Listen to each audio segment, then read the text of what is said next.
আজকে কোনো পেঁয়াজি নয়, বেগুনি নয়, আজকে মোচার চপ বানাবো। দেখুন বিস্কুটগুলো বেস্ট করে আছে। আলু খোসা সমেত সেদ্ধ করে নিয়েছি, মোচাও সেদ্ধ করে নিয়েছি। এখানটায় টমেটো, কাঁচা লঙ্কা, আদা, রসুন, পেঁয়াজ সব রেডি করে নিয়েছি। এবার তৈরি করব।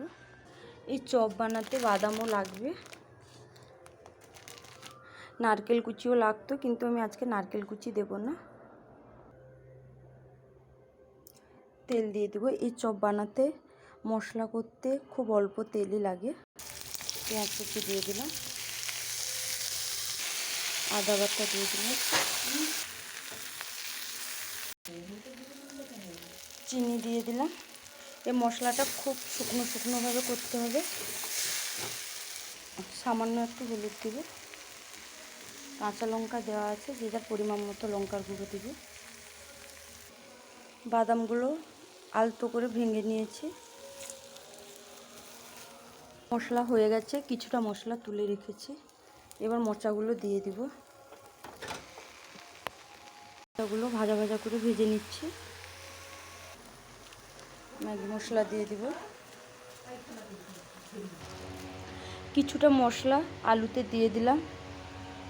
মোচাগুলোও তৈরি হয়ে গেছে। এবার সামান্য বেসন দিয়ে একটা ব্যাটার তৈরি করে নিব। ব্যাটারটা তৈরি হয়ে গেছে। এবার ম্যাগি মশলাটা আলুতে দিয়ে দিব। এবার হাত দিয়ে আলতো আলতো করে মাখিয়ে নিব।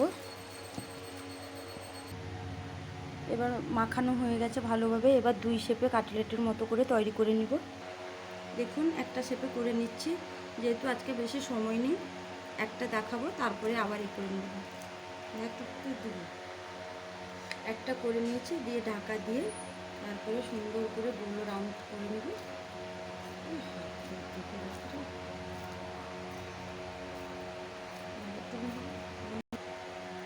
দেখুন একটা করে নিয়েছি।